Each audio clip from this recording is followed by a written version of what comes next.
guys, today we're going to read Alice's Adventures in Wonderland, Chapter 1, Part 2. Let's start.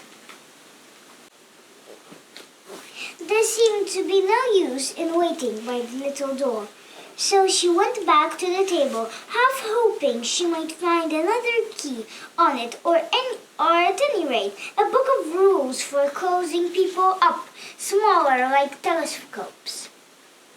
This time she found a little bottle on it, which certainly was not here before, said Alice, and round the neck of the bottle was a paper label with the words "Drink me" beautifully printed on it in large letters.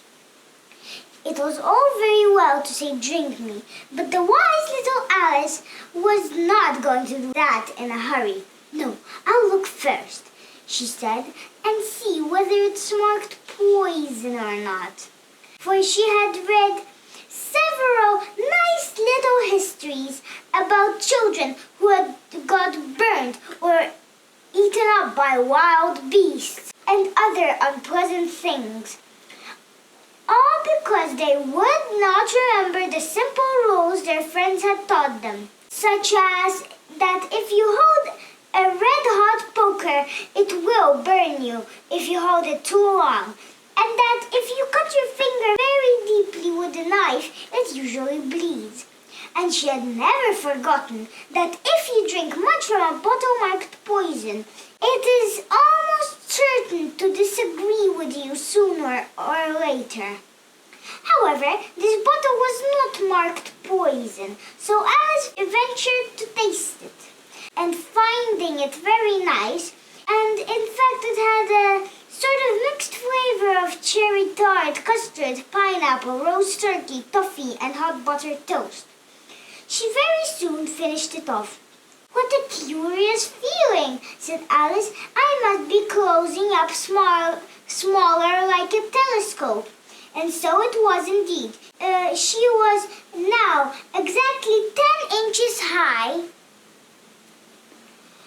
and her face brightened up at the thought that she was now the right size for going in through the little door into that lovely garden.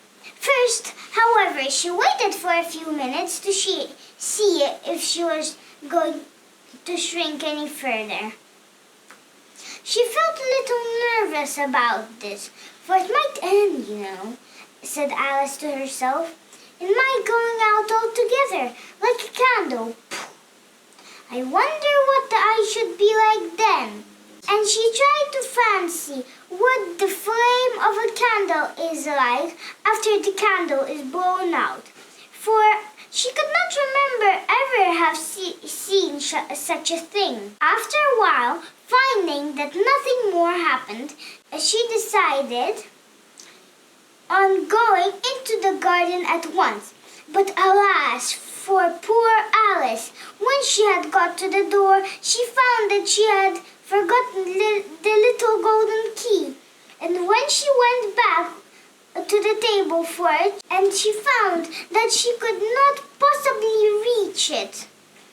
She could see it quite plainly through the glass, and she tried her best to climb up one of the legs of the table. But, alas, it was too slippery. And when she had tired herself out with trying, the poor little thing sat down and cried. "Come, there's no use in crying like that," said Alice to herself rather sharply. "I advise you to leave off this minute." She generally gave herself very good advice, though she very seldom followed it. And sometimes she scolded herself so severely as to bring tears into her eyes. Once she remembered trying to box her own ears for having cheated herself in a game of croquet that she was playing against herself. For this curious child was very fond of pretending to be two people. "But it's no use now," thought poor Alice, "to pretend to be two people. Why, there's hardly enough of me left to make one respectable person, soon her eye fell on a little glass box that was lying under the table.